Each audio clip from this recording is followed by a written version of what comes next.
Good evening. This is Ronald Allen with Managing Change Through Effective Communications. And tonight, you may very well want to get yourself a glass of wine, or at least some suds, because we're going to talk about dictators and how you may observe that very behavior, those traits, in some of the people you work with. Tonight's discussion is really focusing on supervisors, managers, and certainly department heads. So you're going to be able to assess for yourself to what extent are the people you're working with, certainly those who supervise you, those who oversee your work, and can in most cases control your advancement in the job, the company that you're with. As always, and as any good salesperson would bring into play, the optimum choice you have is to seek life elsewhere. And that's not just a tongue-in-cheek expression. It really is understanding that if you dig your ditch too deeply and you become too comfortable, that's what we mean by a ditch, you then feel you don't have options. Any good salesperson always creates options. In fact, we can extend that expression to a good fisherman, right? If you're out there fishing, you've got local lakes in our area, and you see the guys with 2 or 3 and 4 poles because they're making sure they can optimize the potential of catching. So when we talk about dictators, I'm pulling from a report that I've been reading and doing a little study on by Dr. James Fallon. He's a psychologist studying psychopath behaviors in people. And I found it interesting because when you look at some of the comments that are on these social media platforms today, they talk about some of the leaders, the CEOs, the individuals that create significant opportunities for their companies to grow and expand both organically and through acquisition. There's always a certain core group of people that will say they are incredibly smart, they're incredibly creative, they are incredibly personal, they are charismatic. These are actually very similar traits that we find in dictators. And I've kind of made some notes here, and I'm hoping that some of you will take your own notes and assess whether you go into work tomorrow. If you need to go into work tomorrow, or as we said earlier, seek life elsewhere. What is interesting with some of this information, by the way, is that males are at 60+% greater propensity to act as dictators. This comes from a pretty much a primitive need to protect and survive in hostile environments where the woman, the female, usually, and this is going back many decades, was there to maintain the home. So there was a symbiotic relationship, going out and hunting, protecting the boundaries, the territories, making sure that predators and or suitors do not take advantage of the hive, the home, and the female to make sure the young are raised, the food is prepared. And it's not, I know some of you are already wincing at the way I'm expressing this, it's not the way that we see it today. It was strictly a survival mechanism where both assets were equally appreciated, and therefore survival, the greater opportunity to survive, was there. Today, of course, we have seen, and I'll punch a hole at Wells Fargo because we had a bank account with them, and there was a woman who ran their new business development, and you may have heard it in the news, where the message sent down the line was to open up as many accounts as possible, even at the expense of the depositor not even knowing. They had created some metrics, some algorithm where they could create revenue. They could possibly sell those names, sell those accounts, and the individual was a woman. Now, what is also interesting about that is, and I'm sure you've heard the expression, there is no scorn like a woman's scorn. And I will definitely attest to that. Having strong women around me, certainly from my mother, and now with the woman that I'm with, Miriam, you instinctively understand that there is a baseline. So let's get into the Dictator. That's another discussion, by the way. I think we've opened up there, right? But let's talk about dictators.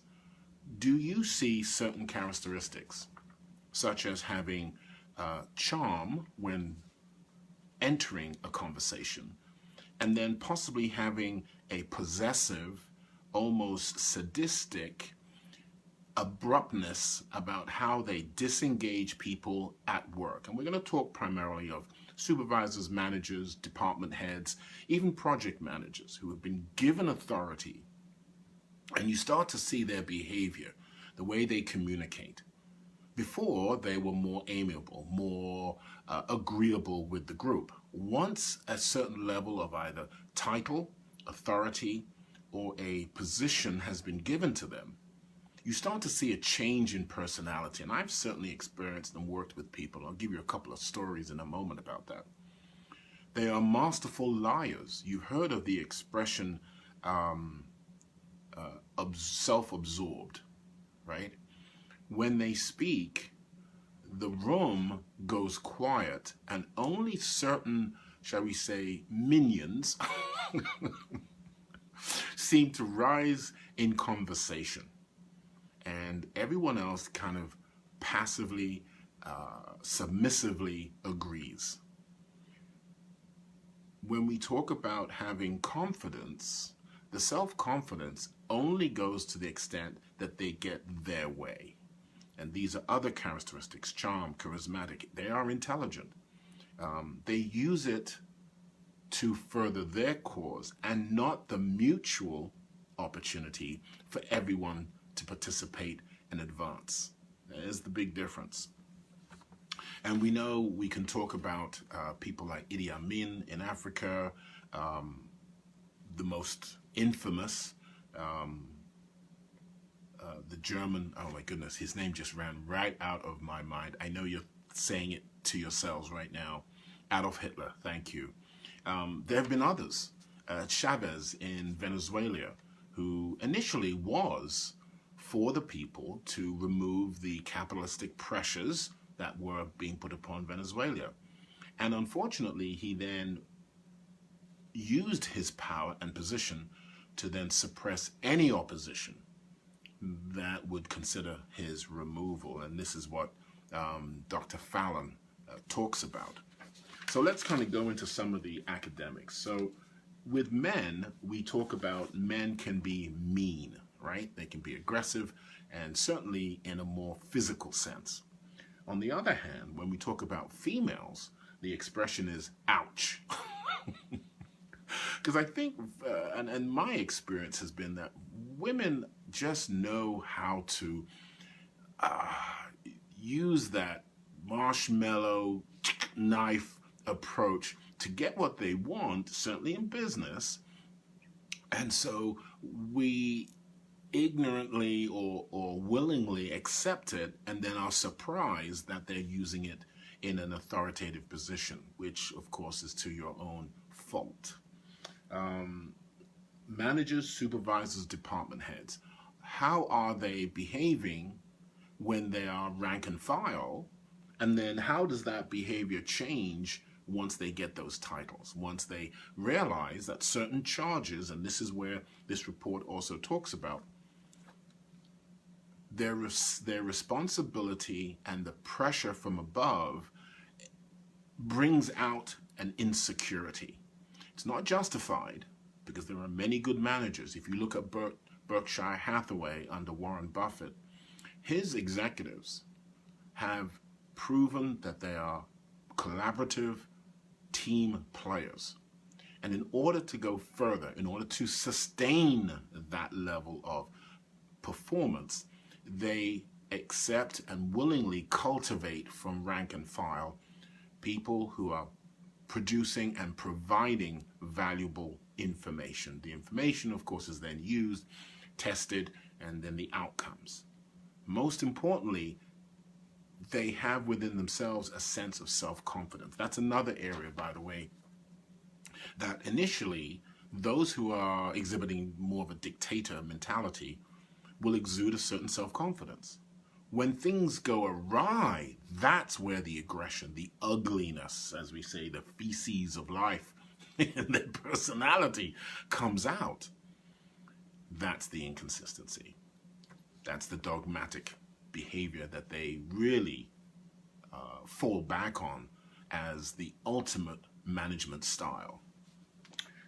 There are some key fundamentals here, and as I said, I've got some notes. I've got to go through this fairly systematically, because this, again, guys, this is my, shall I say, repurposing, my new foyer into business consulting and coaching. So you're getting this real time, and that's why I do the live chats every night, because it forces me to be on point. You know what they say, to be frosty, okay? What are you doing to take your mind away from the challenges that you believe you have and develop resources, develop a crocodile skin? You've heard me say that plenty of times, and now we'll add the buffalo hide, because not only is winter coming, the economy has turned frigid, right? Jack Frost is at you from every which way. They go at your money, they go at your self-confidence at work. They pit you against immigrants and migrant workers from all sides. This economy and going forward is brutal. So you're gonna need that crocodile skin and the buffalo hide and a good dose of blubber to get through the winter. I have to be a little comical there, because it's a painful world out there. So in order to build sustainable confidence, I'm looking at re-engineering myself, re-educating myself, and putting myself on a mantra, on a beat, right, on a pace, that instead of being crushed by life and the economy, I get out ahead of it. You must have heard of that expression. You must get out ahead of the storm that you're going in. And the only way you're going to do that is to put yourself on a time schedule. We call that crunching time frames, that you have no discretionary time to waste. Yes, you can reflect. Yes, you can meditate. Absolutely. Stop by the road, smell the flowers. Absolutely. At the same time, you must keep the pace going. Enough about that. But that's important. Okay, so academics, usually they are relatively intelligent people. We're talking about the dictator mentality. They are relatively intelligent. Now, intelligence doesn't just mean academics. It can also mean ability to formulate ideas and concepts and then pitch them to a group of people. Pitch them in a way that that group of people feel that it's, okay, it's an area or an idea that we want to chase. Biology. Now, this is where the gene in all of us is identified, or multiple genes can be identified as either disrupted in birth, so signals are not completed. The development of organs in the brain primarily are not completed. Syntax are not completed. And variations then cause at certain behavioral, what they call hot points, to click, to charge. So for example, think about one or two times in your past you've been working with people and all of a sudden they just showed a certain amount of hostility. Or the CEO, usually at the executive, not just a CEO, but senior and upper management. When things are not going well, you'll see them exhibit certain behaviors that you'll be surprised or not realizing that it was a sequence of events that have led up to that sudden catastrophic behavior or outburst. And then usually the other employees in the area pull back. Oh, no, he's in charge, he's got the title. Well, and this is where I think it's important, even what's going on in this country right now, in any country, because it's happening across the world. If we honestly believe in a balanced system, and we go to battle, absolutely. We want to get certain outcomes that we prefer, absolutely. It is in what tools and methods the opposition uses to win the game. And this is what I both learned from logic studies, and even my father taught me, you don't know someone until you have a good knockdown, drag out fight. And what he means by that is, and what he meant by that is, if I'm competing with you and I use a drug so that I enhance my physical capability, that's cheating. If I know something about you and I can put it out there in the ether, social media, and people dislike or judge me by that one comment, whether it's true or not, now that's another two avenues right there. That's cheating. Now, we know immediately in life it's about winning. At what cost? What is your legacy? And with dictators, there are no boundaries. It is all or nothing. They don't see a balance. There's no compatibility. There's no compassion. There's no humility. So when you have a good argument and a disagreement, and you find that the other person uses ethics, scruples, morals, civic mindedness, those strange terms that have gone right out with the wind, then you realize that you can continue to work with that person. And I've had a number of people that I've even expressed to them. I said, I appreciate your aggression. I appreciate the fact that you stuck in with your opinion. And even though I did not come out in favorable in terms of what I wanted, you didn't use certain behaviors, you didn't use certain terms, you didn't use knowledge, inside knowledge, to blindside me. And isn't that what relationships are about? See, that's why people always ask me, well, how can you keep talking about personal and professional? Because they're one of the same. Haven't you been in a knockdown, drag-out fight with your loved one, and they just use something which is just wrong, right? Remember? That's mean, man, or the woman, ouch. You have to kind of take a step back. You have to take a deep breath. And then you have to move forward and say, is this something I wish to continue engaging in? So when we talk about managing change through effective communications, it's understanding that the knowledge we have, how do we use it? The knowledge that people have that we work with, just because they have a title, it doesn't mean everything they put forth is right or optimum. I like to use the word to optimize our resources. So let's continue. It talks about the biology of the human body, because as we develop, just as messaging that we receive as an infant, as a baby, as a child, a toddler, it's unspoken. It's a system, a process that is preparing us for the world.